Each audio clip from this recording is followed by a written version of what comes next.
성도 여러분들 안녕하십니까? 6월 15일 수요일입니다. 함께 하신 여러분들을 환영합니다. 저는 세리토스 교회를 섬기는 김유상입니다. 이제 기도하시고 시작하도록 하겠습니다. 하늘에 계신 아버지 하나님, 오늘도 우리에게 이 한날 생명을 허락하여 주시고 주님과 함께하며 생애할 수 있도록 인도하시니 감사드립니다. 우리의 삶이 어떠한 상황에 있든지 간에 주님이 우리와 함께하시며 우리를 지키신다고 하는 분명한 믿음이 우리 마음 가운데 살아있게 하시고 또 주님을 신뢰하며 주님의 약속을 늘 마음 가운데 새기며 살아갈 수 있는 저희들 되게 하여 주시옵소서. 이 아침에도 주님의 뜻을 찾으며 말씀을 펴고 주의 약속을 의지하여 간구하는 주의 백성들을 주님 기억하시고 그들의 삶에 역사하셔서 오늘도 주님이 살아계시며 우리에게 믿음의 승리를 가져다 주는 분이심을 경험할 수 있도록 인도하여 주시옵소서. 질병의 고통 가운데 있는 주의 백성들 보살펴 주시고 그들의 그 가녀린 탄원을 주님께서 들어주셔서 하나님의 능력 있는 약속의 손길을 다시 한번 경험할 수 있도록 도와주시고 어루만지시는 그 치유의 경험을 할 수 있도록 인도하여 주시옵소서. 주님, 저희들이 이제 주의 성령을 간구하오니 우리와 함께 하시고 깨우침을 허락하여 주시고 분명하게 주님의 약속을 다시 한번 마음 가운데 깊이 새길 수 있는 이 시간이 될 수 있도록 인도하여 주옵기를 예수님의 이름으로 간절히 기도드립니다. 아멘. 네, 오늘은 수요일, 제목은 점치는 잔입니다. 창세기 44장을 읽어보시기 바랍니다. 어제 말미에 잠시 언급했던 것처럼 잔치가 끝나자 요셉은 그의 형제들 중에 막내 베냐민의 자루에만 그의 아끼는 잔을 넣어두도록 조치를 취합니다. 그의 가장 사랑하는 베냐민에게 말입니다. 도대체 요셉이 점치는 잔을 다른 형제들의 자루가 아닌 베냐민의 자루에 넣어두라 한 이유는 무엇일까요? 사실 오늘의 이야기는 이전 이야기와 평행을 이룹니다.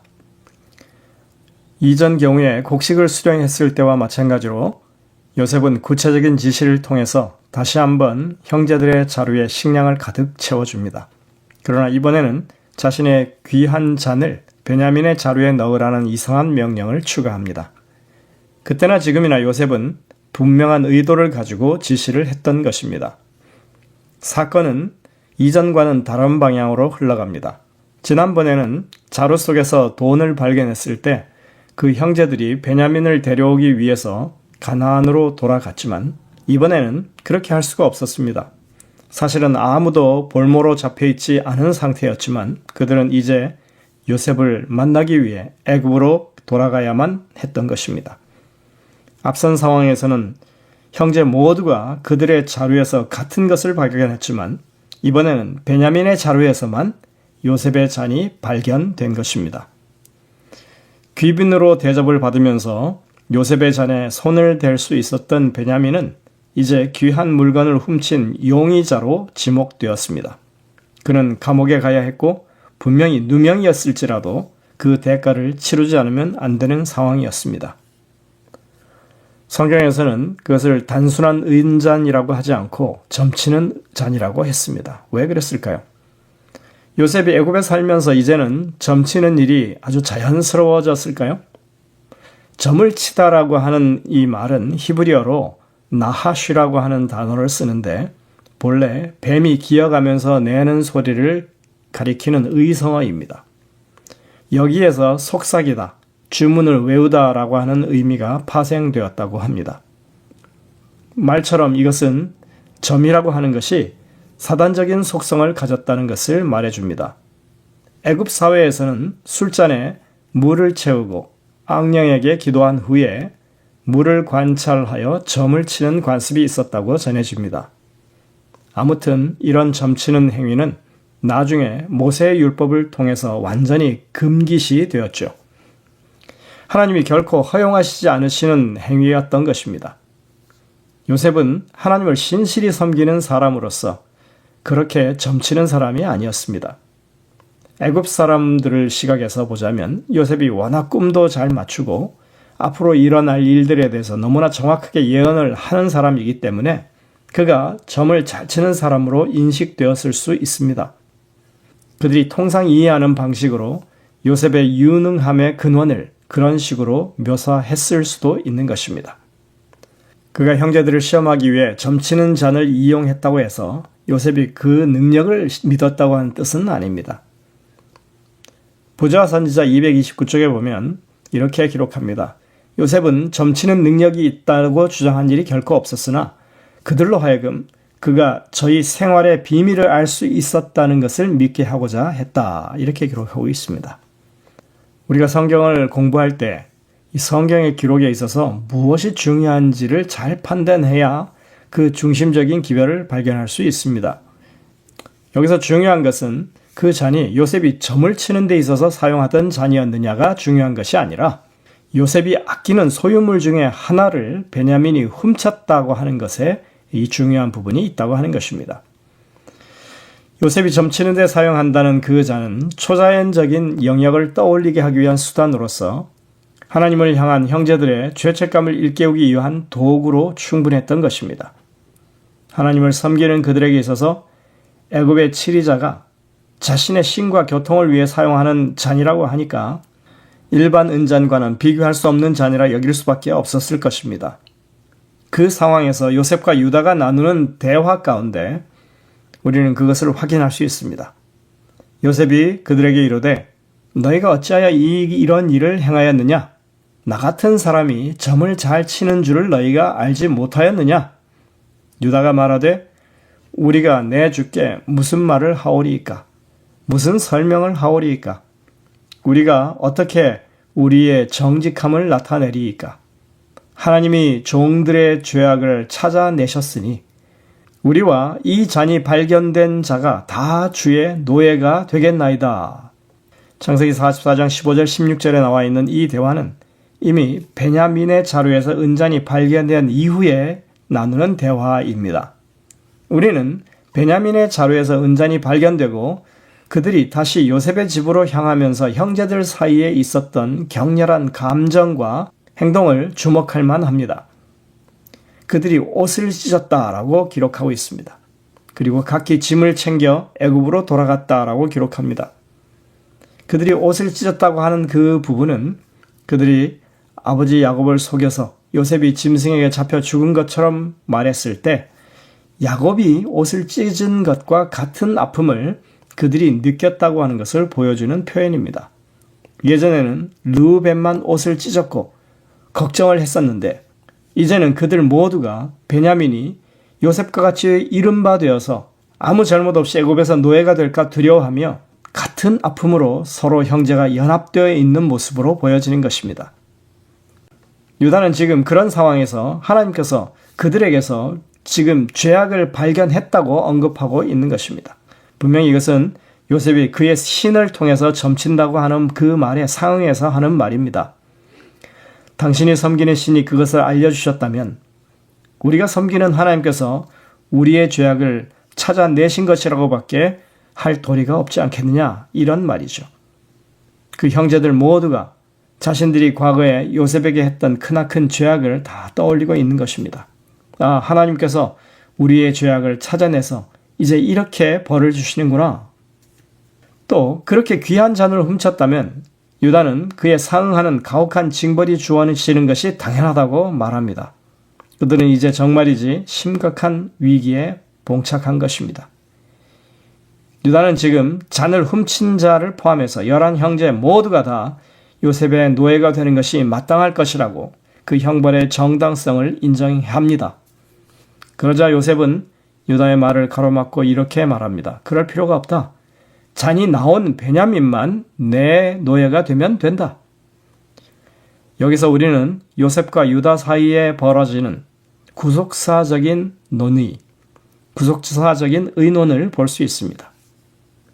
요셉이 그렇게 말하자 유다의 호소가 이어집니다. 아마도 요셉이 말을 가로막지 않았다면 유다는 우리 10형제가 다 노예가 될 터이니까 고향에 두고 온 아버지를 생각해서라도 베냐민만은 돌려보내달라고 간청하려 했을지 모르겠습니다.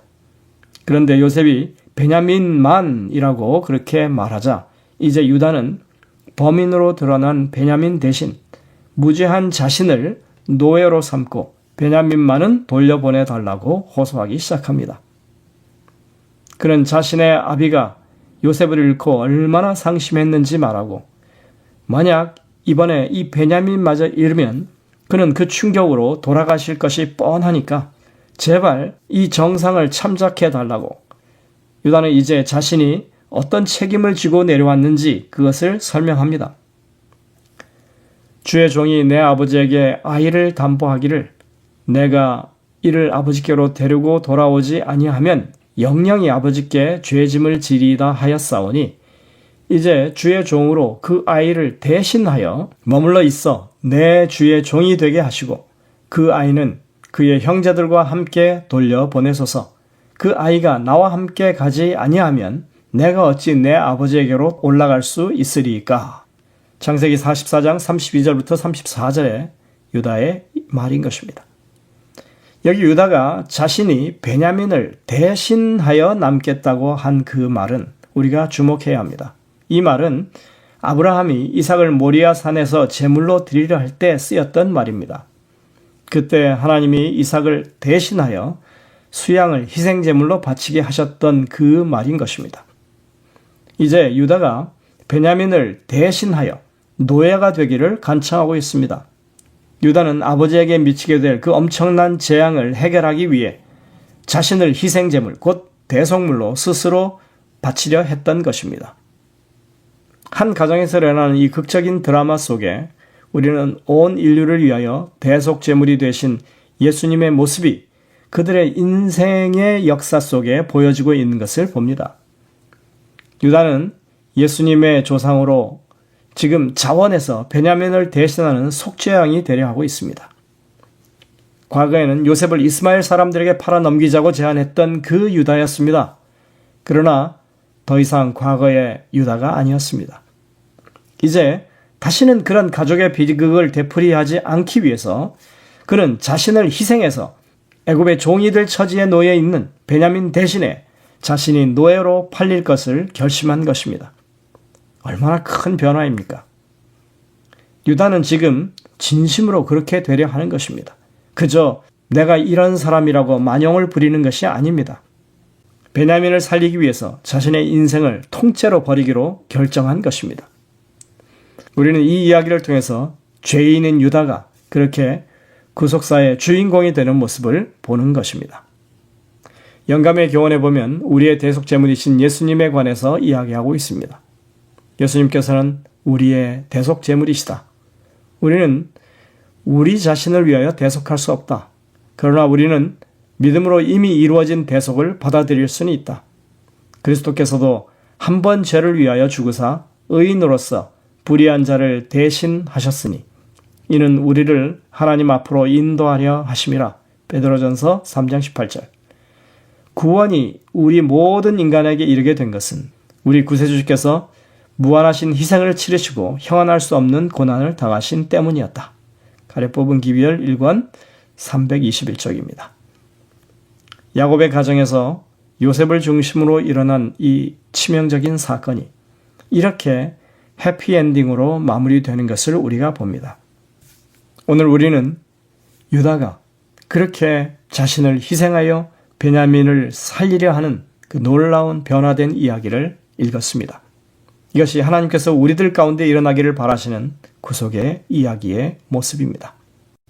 오늘도 우리를 위하여 자신을 내어주신 주님의 은혜로 우리가 살고 있다고 하는 것을 기억하시고 주님께 감사와 찬송을 올리는 하루가 되시기를 간절히 바랍니다. 기도하시겠습니다. 하늘에 계신 아버지 하나님, 창세기 44장의 이야기 가운데 보여지는 주님의 대속적인 희생을 우리가 다시 한번 생각하게 됩니다. 비록 죄인인 유다의 모습을 통해서 보여지는 예수님의 그림자였지만 그러나 정말 하나님께서 우리에게 바라시는 변화된 모습이 그러한 것이라고 하는 것을 우리가 다시 한번 생각하게 됩니다. 우리가 오늘 이 하루의 삶을 통해서 주님의 대속적인 희생으로 우리가 어떠한 구원을 받았는지 깊이 생각하고 감사하며 주의 사랑을 모범하며 살아갈 수 있는 저희들이 되게 인도하여 주옵소서. 이 하루 동안 주님의 대속적인 그 사랑을 우리 마음 가운데 다시 한번 깊이 되새기도록 인도하여 주옵기를 예수님의 이름으로 간절히 기도드립니다. 아멘. 여러분들은 오늘도 이 주신 말씀들을 깊이 묵상하면서 주님의 음성을 듣게 되시길 바랍니다. 저희들은 내일 다시 뵙겠습니다.